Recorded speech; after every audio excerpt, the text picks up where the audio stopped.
ধমক দিয়ে কথা বলে না, আপনার কথা শুনছি আমি।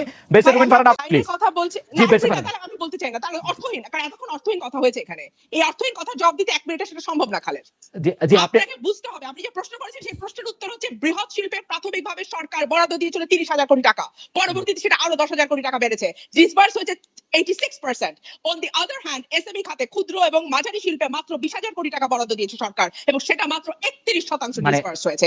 আপনাকে মাথায় রাখতে হবে যে আমাদের আমার মাথায় আছে, আপনি কি যোগ করবেন সেটা যোগ করেন, আপনাকে আমি প্রশ্ন করি নাই, আর আপনি যোগ করেন, আপনি যোগ করেন। এসএমই খাত থেকে আসে, আর টোটাল যে শিল্প সেটার 25% আসে হচ্ছে এসএমই খাত থেকে। তো যে এই যেখানে বেশি মানুষ কাজ করে সেই জায়গাতে আপনি কম প্রণোদনা দিচ্ছেন, আর যেখানে বড় শিল্প জড়িত, বৃহৎ শিল্প জড়িত, যারা ব্যাংক লুট করছে, যারা মন্দরিন করছে, যারা বাইরে টাকা পাচার করছে, তাদের জন্য আপনি 40,000 টাকা বরাদ্দ দিচ্ছেন। অনেকটাই মুখস্থ কথা আর কি। জি জি জি বলেন, শেষ করেন।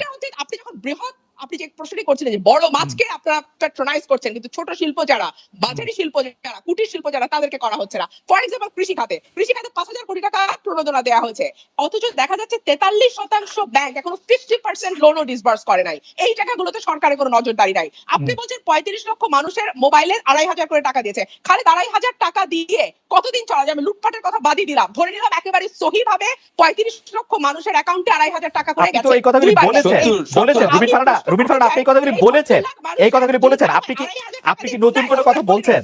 আপনি কথাগুলি বলেছেন স্পেসিফিকলি, আপনি বলেন। আমি ডেফিনেটলি নতুন কথা বলছি। ধরেন এই যে বারবার বলা হচ্ছে, অর্থমন্ত্রীও বলছেন তিনি বেসরকারি কোনো সংস্থার গবেষণা উনি মানবেন না। তাহলে আসেন সরকারি সংস্থার গবেষণায় যাই আমি। আপনি দেখেন, বলেছেন আমরা বলিনি, বিবিএস এর রিপোর্ট বলছে শোনেন, একই জিনিসের মধ্যে তো আমরা বিবিএস বলছে যে 8% দরিদ্র পরিবার, শহরে দরিদ্র পরিবার না খেয়ে ঘুমাতে যায়, 12% ঘরে খাবার নাই, 21% দিনে এক বেলাও খেতে পারে না, 3% শহরে পরিবার। এখন এই যে এই হিসাবগুলো 21%, 3%, 8%, এটা কিন্তু বিবিএস এর। বিবিএস হচ্ছে সরকারি সংস্থা, এবং এই জরিপটা হয়েছে গরিব বাড়তেছে, কে তর্ক করছে? না, কে তর্ক করছে? এটা করোনার আগের হিসাব। তাহলে এখন গরিব বাড়ছে, আপনি স্বীকার করলেন। লকডাউনে দরিদ্র মানুষ বিপদে পড়ে, সেটাও আপনি স্বীকার করলেন। তাহলে সমাধানটা কি ছিল? বিএনপিকে ক্ষমতা না, বিএনপিকে ক্ষমতা না। এখন আসেন টিকার না, একটা সুষ্ঠু নির্বাচন দেন, যে আসবে তার সেই জবাবদিহিতা। ওকে রুবিন, আপনার কথা আমি শুনেছি, মানে আর